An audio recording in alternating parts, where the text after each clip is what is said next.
रात का समय, घना जंगल। पुष्पा और उसका दोस्त राजू एक डरावने और सुनसान जंगल से गुजर रहे थे। तभी पुष्पा बोलता है टॉर्च जलाते हुए, राजू, ये जंगल कुछ अजीब लग रहा है। चारों तरफ सन्नाटा और ऊपर से ये ठंडी हवाएं। राजू डरते हुए बोलता है, पुष्पा भाई, मुझे लगता है हमें वापस जाना चाहिए। मैंने सुना है कि यहाँ एक चुड़ैल रहती है। डर मत भाई, ये सब कहानियाँ हैं। हम जल्दी पार कर लेंगे। तभी एक अजीब सी हंसी गूंजती है। भाई तुमने सुना वो आवाज? हाँ, लेकिन डरने की जरूरत नहीं। चलो आगे बढ़ते हैं। दोनों को एक बूढ़ी महिला मिलती है जो जंगल के बीचों बीच खड़ी हुई दिखाई देती है। माँ जी, आप इस अंधेरे में यहाँ क्या कर रही है? तुम्हें यहाँ नहीं आना चाहिए था। ये जंगल श्रापित है। आपका कहने का क्या मतलब है? हम समझी नहीं। सालों पहले एक औरत को गांव वालों ने जलाकर मार दिया था। उसकी आत्मा इस जंगल में भटकती है। जो भी यहाँ आता है वो वापस नहीं जाता। माँ जी, ये सब कहानियाँ हैं। हम डरने वाले नहीं हैं। कहानियां नहीं, सच्चाई है। भागो जब तक समय है। पुष्पा और राजू आगे बढ़ते हैं, उस बूढ़ी औरत की बात को अनसुना करके। भाई, अब क्या करेंगे? अंधेरा हो गया। चिंता मत कर, मोबाइल की लाइट जलाते हैं। तभी एक परछाई उनके सामने से गुजरती है। वो क्या था? शांत रहो, शायद कोई जानवर होगा। तभी जोरदार हंसी की आवाज आती है और हवा में सरसराहट होने लगती है। तुम्हारी हिम्मत कैसे हुई यहाँ आने की? पुष्पा, चलो भागते हैं।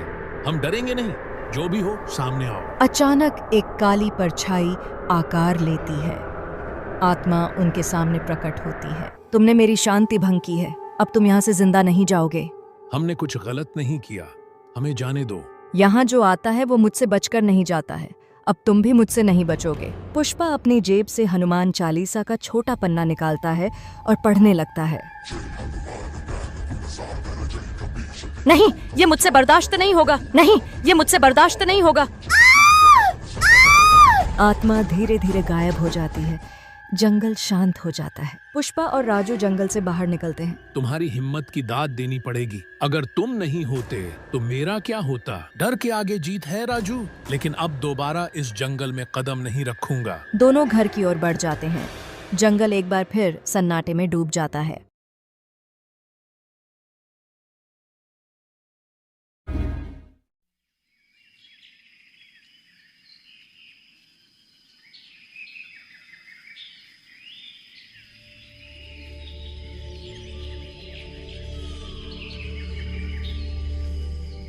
अरे अजय, इतनी रात हो गई है, घर नहीं चलना? गांव के बाहर रात को रहना खतरनाक है। डराओ मत दीपक, बस थोड़ा सा काम बचा है, निपटा कर आ रहा हूँ। ठीक है, संभल कर आना।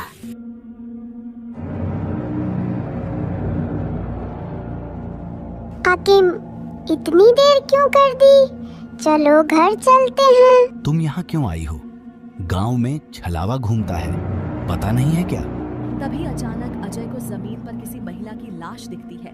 ये कौन हो सकती है? तभी अजय लाश के पास जाकर देखता है तो वह लाश उसकी पत्नी की होती है। वह घबरा कर पलटता है तो उसकी पत्नी जीवित खड़ी दिखती है।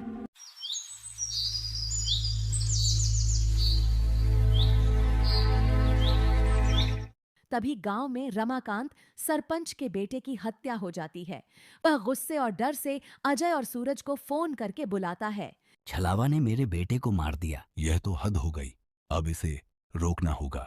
सरपंच जी, हमें योजना बनानी होगी। उसे रात में फंसाना पड़ेगा। लेकिन वह बहुत चालाक है, हमें सावधान रहना होगा।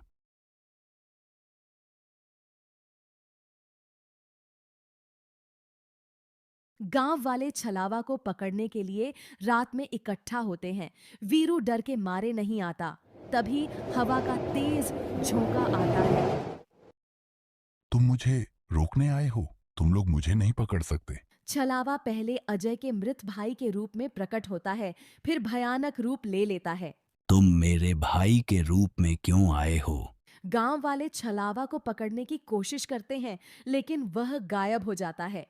अजय और सूरज गगन के घर जाते हैं, लेकिन ताला लगा पाते हैं। जब गगन आता है तो वह मंदिर जाने से मना कर देता है। गगन, मंदिर क्यों नहीं चलोगे? मेरी तबीयत ठीक नहीं है, बहाने मत बनाओ, चलो। गगन को जबरदस्ती मंदिर के अंदर ले जाया जाता है। अंदर जाते ही वह बुरी तरह छटपटाने लगता है। अब समझ आया, तुम ही छलावा हो, मैं ही छलावा हूँ, और अब तुम सब मुझसे नहीं बच सकते। गांव वाले गंगा जल छिड़कते हैं, छलावा जलकर राख हो जाता है। गांव वाले राहत की सांस लेते हैं।